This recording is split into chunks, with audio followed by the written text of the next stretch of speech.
Hello, I'm Infamous Sphere. What's that? It's time for Infamous Queer! Pride, pride, pride, darling, darling, pride, pride 95! Now, Infamous Queer has been up and running for nearly 2 years now, and you may have noticed that my show tends to cover far more male-driven stories than female ones. There's an unfortunate reason why. Lesbian movies tend to be a little different to gay male movies. Gay male movies run the gamut from artistic independent cinema to mainstream movies, biopics, comedies, and stupid borderline pornography. There are gay male films about cowboys, authors, monster movie directors, FBI agents, school students, Edwardians, and Orthodox Jewish butchers. Lesbian movies, on the other hand, seem to universally be about two white middle-class feminine women falling in love and then posing for DVD covers with their heads tastefully close together. And that's the good ones. The terrible ones are about white middle-class feminine women with no characterisation, making out with other women, and then jumping the male protagonist's bones. Because that's what lesbians are like. But surely all lesbian films aren't like that. Surely there's at least one lesbian film featuring an angry butch woman marching through the streets like a bull of vengeance because she got laid off from her job or something. Surely there's at least one film featuring an actual lesbian bar that isn't just a punchline to a one-off joke. Well, yes, as a matter of fact there is, and it's been in existence for over 40 years. So let's go back in time to 1968 to watch the tale of a foul-mouthed, unsympathetic drunkard who plays a nun on TV and her negligee-wearing fancy lady. This is The Killing of Sister George.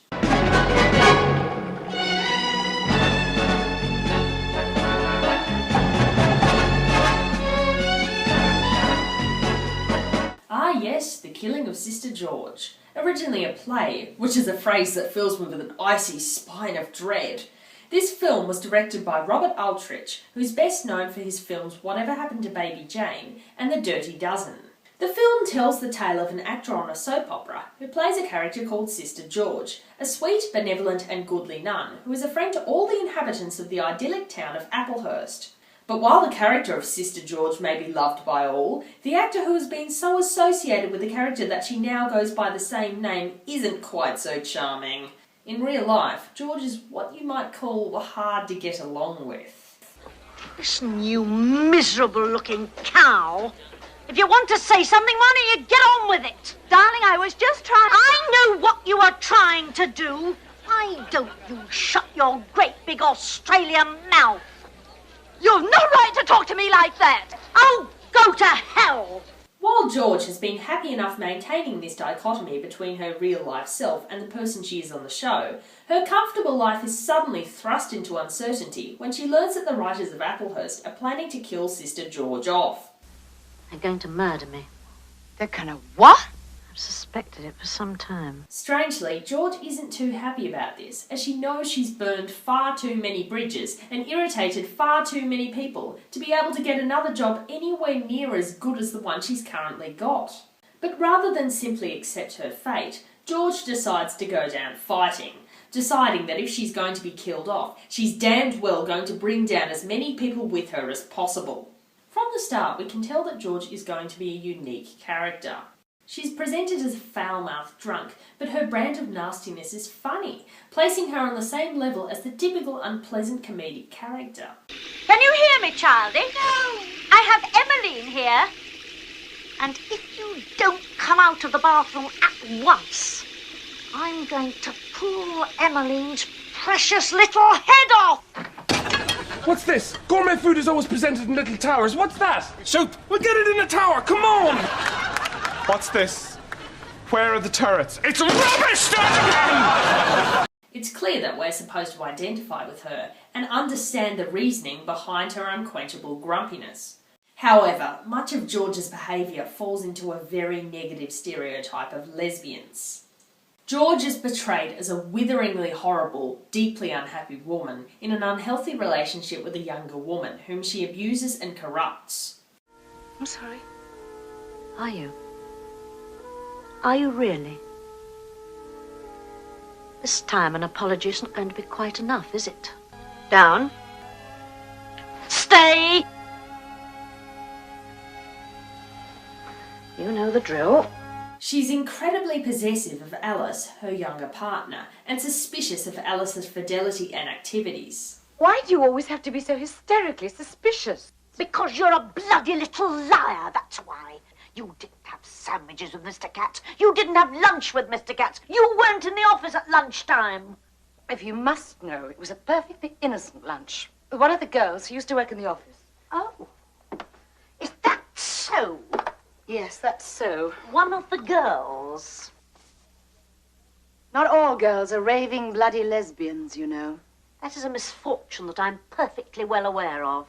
The corrupting nature of George's sexuality is made very clear in the scene where George molests a pair of young nuns, in the ultimate example of the depraved assaulting the innocent. To further drive home the point that George is the corrupter of the innocent, Alice is infantilized. She's a grown woman who wears pastel frilly clothing, plays with dolls, and is even referred to in childish terms, making the embittered older George appear even more of a corrupting force. This presents homosexuality as a state of being that revolves around deviant, unequal relationships involving seduction, rather than two consenting adults making their own informed decisions. This perception is most obvious in the scene when the predatory Mercy Croft seduces the apparently innocent Alice. Menacing music plays, and the lighting is dark and sinister, thus making the scene seem more of a sexual violation than anything involving consent. In addition to George's predatory overtones, there's another stereotypical element at play.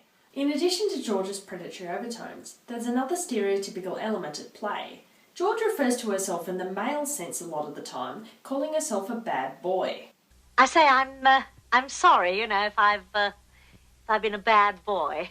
This reinforces the pervasive idea that butch women are essentially trying to become the equivalent of heterosexual men. Her masculine nickname even reinforces this perception. But unlike Mercy Croft, who is at first stuffy and unpersonable, and later becomes deviant and predatory, George is not a wholly negative representation of a lesbian.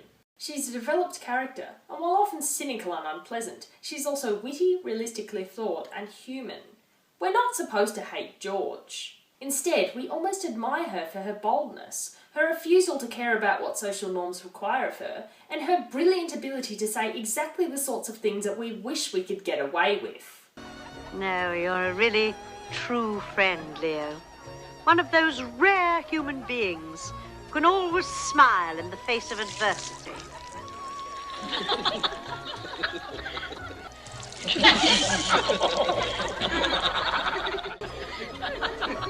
Plus, I think we all wish we got a personal theme song half as awesome as hers.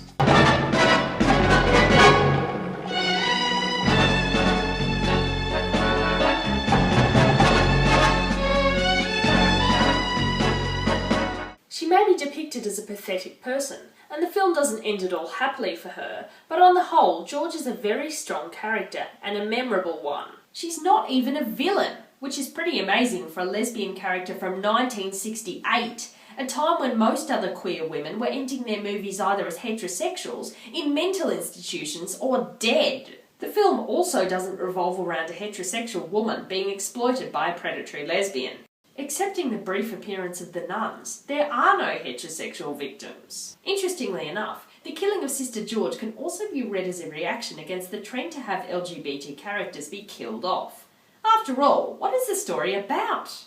The directors of a show trying their utmost to kill George off, and George putting up a fierce campaign of resistance, almost as if she's familiar with what happens to LGBT characters in movies, and is refusing to go the same way.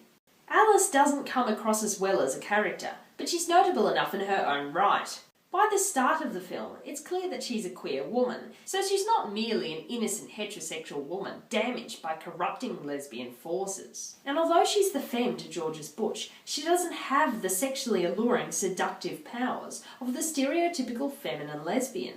The film's depiction of lesbians also deviates slightly from the typical at-the-time portrayal of women who are either evil or sick and can't properly be happy. While George, Alice and Mercy Croft may be disordered and messed up people, the other lesbians in the film seem to be doing just fine for themselves. Speaking of positive background characters, what makes this film outstanding for its time is the sheer number of explicitly lesbian and bisexual women featured, a rarity even for modern films. We see multitudes of swinging 60s women partying at a real-life lesbian club, and almost all of the female characters, of whom there are many, differ from the monogamous heterosexual norm. George's closest friend is a prostitute, and our one representative of heterosexual female normality, Mercy Croft, turns out to be a depraved hypocrite who is far less well-adjusted than either the lesbians or the prostitutes that she shares the screen with. That in itself is unusual and worth noting. A lot of the film hinges on the discrepancy between appearances and reality. George is loved on Applehurst as a sweet and personable woman of God, but in reality is foul-mouthed, drunk and gay, and friendly to barely anyone. The fact that this side of her character on the show, is killed, means that George is effectively stuck in the state of her unloved, unpleasant real-life self. Even the bloody coffins are fake!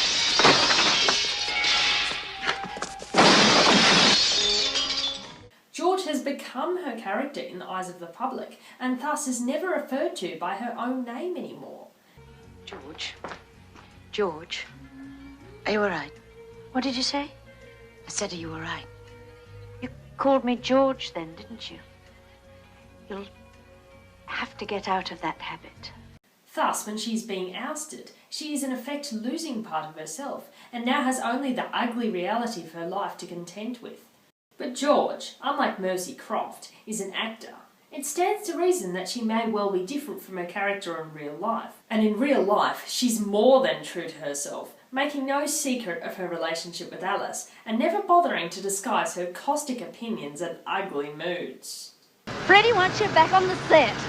Freddie wants me to bloody well come and get me. Oh, you pommy cow!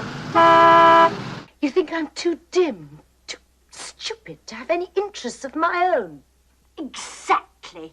You're too bloody stupid. Shut up, you little bitch! Mercy Croft, on the other hand, is on the surface a conservative, upright member of polite society, but when given the chance, she shows an ugly side of herself, seducing Alice to get back at George, and revealing her moral front to be a lie. Alice is also shown to be something of a deceiver. Far from being an innocent young woman, she's in her 30s and has long since been corrupted, having borne a baby in her teenage years. Can't you see you're just torturing the poor child? The poor child likes us to pretend that she's a baby. That so-called child you've got there's a woman. She's 32. She's damn near old enough to be a grandmother. Oh, yes. You've got yourself a prize packet here, and no mistake. She had an illegitimate child when she was 15. She's got an abandoned daughter who's almost old enough to be of interest to you, Mercy, dear. Haven't you, childy? No one is polite, naive, or moral in The Killing of Sister George, but at least George is honest about it. When The Killing of Sister George came out, the ratings board plonked an X rating on the picture, much to the protestations of Robert Aldrich. As a consequence, this film isn't particularly well known. But is it worth dusting off and bringing to light, like George's collection of horse brasses? These are mine. I collect horse brasses. Oh, how, useful. Or is it justifiably forgotten, like any knowledge of what a horse brass actually is? I'd class this film as a relic, but an interesting one. The story isn't as absorbing as it could have been, and still maintains that awful play turned into a movie feel that I love so much. Yes, this movie suffers from the theatrical translation in much the same way as M. Butterfly or Bent. Since it's a film with a lot of dialogue and minimal set, it may well work better as a play than it does as a film. It's not the kindest depiction of lesbians. I, for one, would certainly hope that I'm nothing like either George, Mercy or Alice, all of whom are just different shades of terrible. However, at least The Killing of Sister George dignifies its lesbian characters with actual character development. They have their own motivations and their own storylines. They don't exist merely to provide a threat to the virginal heterosexual protagonist, and rather than being burned to death or committed to insane asylums, when the film concludes, all three characters are very much alive. While it doesn't seem like much of a step from cartoonishly evil one-dimensional predatory lesbians to grumpy, unpleasant and otherwise disordered lesbians, it's still a step, and for that, The Killing of Sister George should be commended. That said, the film isn't that entertaining in its own right. There's too much dialogue and not enough plot developments, meaning that it simply feels too long.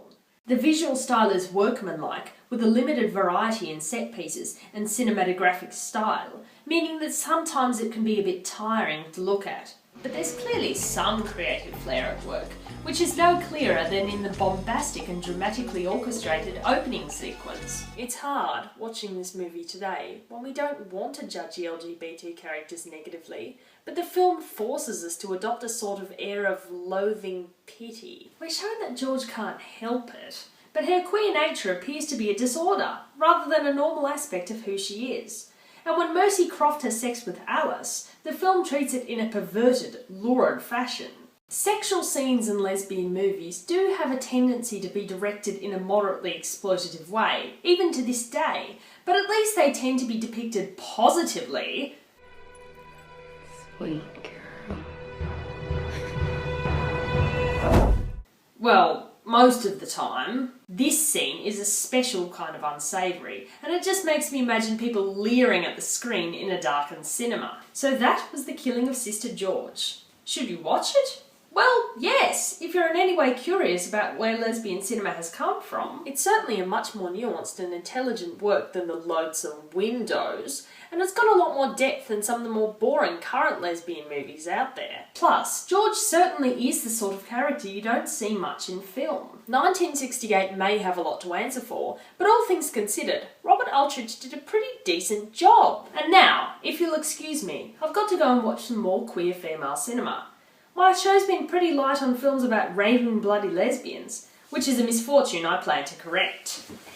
No, this is something Wicked.